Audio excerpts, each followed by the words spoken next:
Okay, so we're going to make bread today. And the bread we're going to make is mostly a white bread, but it's called, I call it touch of whole wheat white bread. So it's for each loaf has 3 cups of flour, and it's about ½ cup of whole wheat and 2½ cups of flour. So it's touch of whole wheat white bread.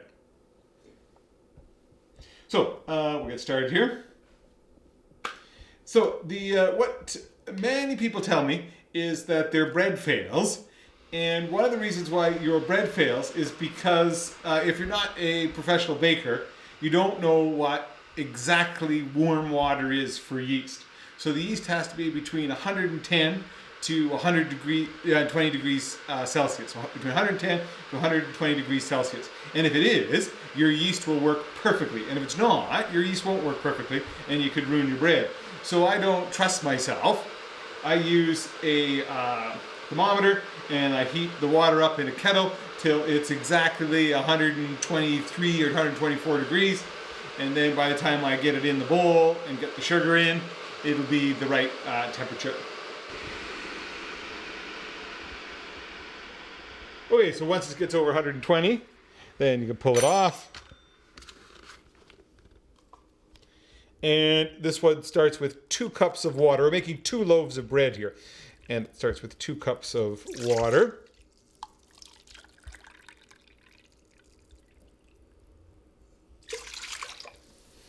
Then once you get your water in, you can put in ½ cup of sugar. When I originally found this recipe, it called for 2/3 of a cup of sugar. And so that's a lot of sugar. And so I find now for 1/4 cup of sugar is tons for bread. Kids love it because it's sweet, but still that's lots of sugar, ½ cup sugar. And then we just stir that in.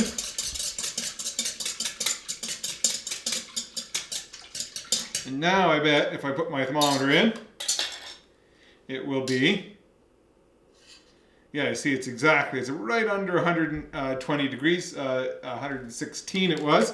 So it's perfect. I know my yeast is going to work perfectly. And this recipe takes 1½ tablespoons of yeast. And so you can buy, your yeast can be expensive. You try to buy it in the regular grocery stores. You can get it wholesale. I buy this at Costco. Get this huge package of it for $5. So that's how I buy my yeast. I buy it wholesale. And then you don't have to worry about it going bad if you keep it in the freezer. So always keep your yeast in the sealed in a sealed container inside the freezer. And you can stir that a little bit.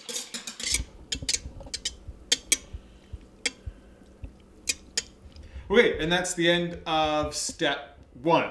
So we're going to have to just let this sit for about 5 to 7 minutes until it becomes frothy. And once it's frothy, then it's ready for the next step. So you can see that's nice and frothy. So it's ready to go. We can add the rest of our ingredients now. Okay, so now that we've got the 2 cups of water and the ½ cup of sugar and the 1.5 tablespoons of yeast, and it's all risen and it's frothy, now we can add the rest of the ingredients. And once again, I'm going to do this a little bit differently than like I do with a lot of my other recipes that I use the stand mixer for. I'm going to do it differently than what they say in most of the recipe books. I'm just going to add everything at once. All my flour at once and my oil, and put it in the stand mixer and let it go. So I'll start, and one thing I always do is I always put all my liquids on the bottom and my powders on the top. I know that's different than what the bakers tell you you're supposed to do, but so I'll put 1/4 cup here of oil.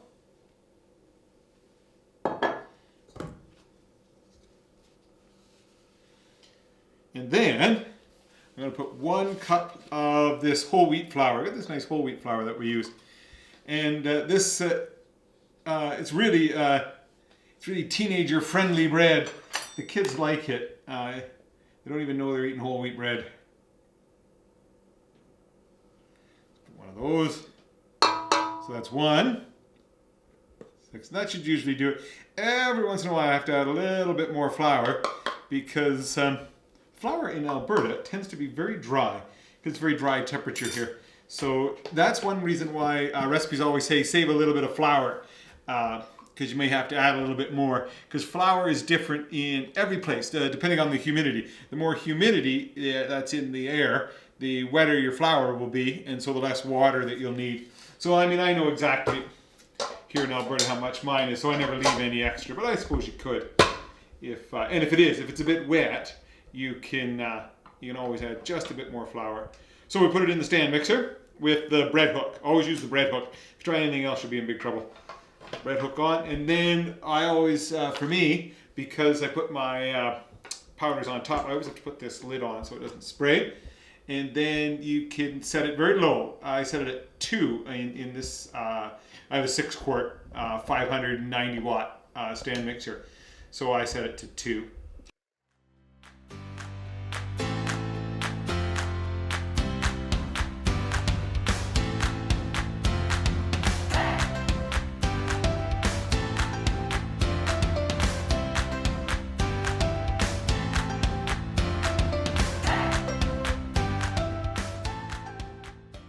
Okay, so I just suggest you wash your hands good before the next step, because we're going to handle the dough now, so get your hands clean.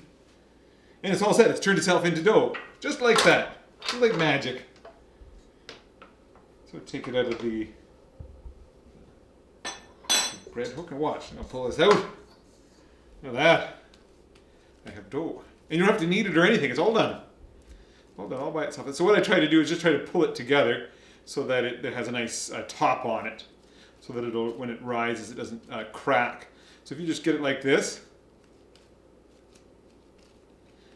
And the other advantage of washing my hand is that now, hold this one in this hand, take out the oil, just a little bit of oil in here, sit it over here, and I'm going to get a nice clean cloth and cover it and let it sit for exactly 1 hour. So I'll set the timer so I don't forget. Okay, so it's been an hour now, and you can see it's risen right up. So next thing we've got to do is we're going to knock it down and divide it into 2 and make 2 make 2 loaves of bread. So you got to knock it down. This is very satisfying. You have to punch it.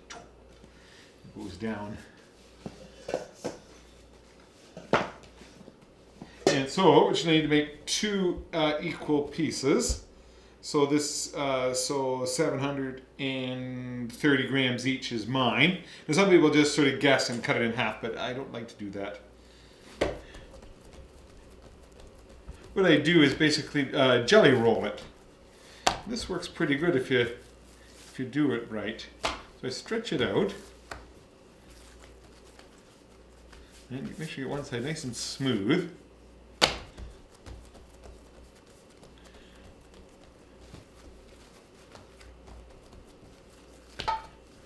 And then I jelly roll it.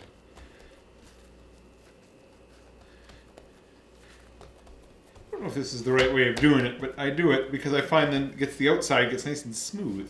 The only problem with this is that if you're not careful, you can get a lot of air bubbles in it, and then your bread turns out kind of airy, like with holes in it. So then I try to push it all down in here. But this works.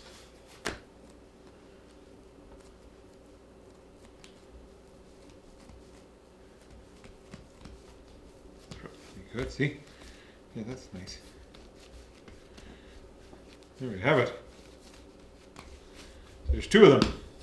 Now, just you gotta grease these pans a bit. So just form it like that and it'll rise nicely. Get this one in. Get it there and get it in, and then try to form it so it'll rise properly. Good, there they are. They're all set to go. And then we have to take these ones, and it's now what happens is this is we're going to cover these. Yeah, so we're just going to leave them here for about 30 minutes, and then after 30 minutes I'll preheat the oven, and I preheat the oven to 350 degrees. And then once the oven's preheated, we can put these in. So they need to rest for about 45 minutes to double in size. Okay, so I've preheated my oven to 350 degrees, and now we're going to put them in the oven for 25 minutes. Where they go? Now I'm putting them in this oven for 25 minutes, but your oven might take could take a little longer. 25 is probably the minimum, so somewhere between 25 and 30 minutes is what they go in for. Okay, they're done.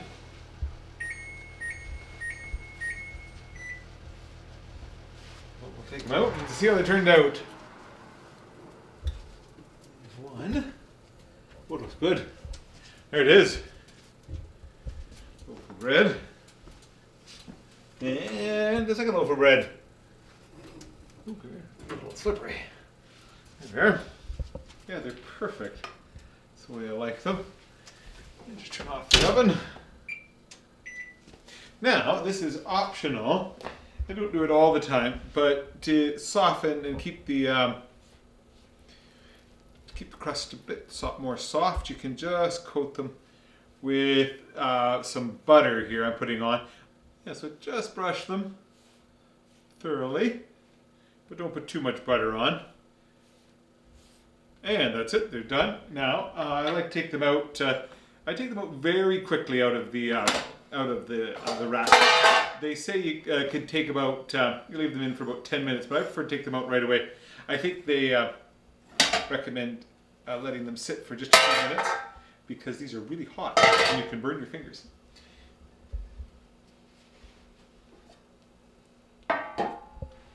So there they are, all done. Enjoy.